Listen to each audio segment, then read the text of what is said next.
کیا لوہی کی گڑی کلائی پر پہن کر نماز ادا ہو سکتی ہے؟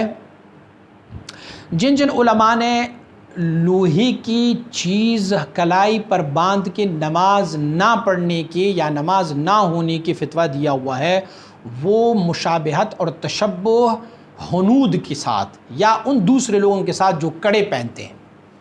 اسی لیے لوہی کے بنی ہوئے کوئی بھی چیز بطور زینت اگر پہنی جائے تو اس میں نماز نہیں ہوتی، حتیٰ کہ اگر کسی نے انگوٹھی بھی پہنی ہو اور وہ بھی لوہی کی ہو تو اس کے ساتھ بھی مرد حضرات کا نماز نہیں ہوتا، اس کو اتارنا پڑے گا۔ رہ گئی بات لوہی گڑی کی، تو وہ جائز ہے۔ کیوں جائز ہے؟ اسی لیے کہ وہ للتزین زینت کے لیے نہیں ہے، بلکہ وہ وقت دیکھنے کے لیے ہے۔ فلہذا متأخرین فقہا نے اس پر یہ فیصلہ دیا ہوا ہے کہ اگر لوہے کی ہے گڑی، لیکن اگر وہ ٹائم دیکھنے کے لیے اور وقت معلوم کرنے کے لیے ہے، زینت کے لیے نہیں ہے، تو پھر وہ اس سے نماز پڑھی جا سکتی ہے۔ جس فقہا نے انکار کیا ہوا ہے، انہوں نے اس نظریے کے تحت انکار کیا ہوا ہے کہ وہ جس طرح کے ہندوؤں کا کنسپٹ ہے کہ وہ ایک کڑا پہنتے ہیں یا سکھ پہنتے ہیں یا ہمارے بھی دوسرے لوگ جو ہے وہ پہنتے ہیں، تو فلہذا اگر ویسے ہی کڑا پہنا ہو، کچھ اور ایسے لوہے کا انگوٹھی پہنے ہو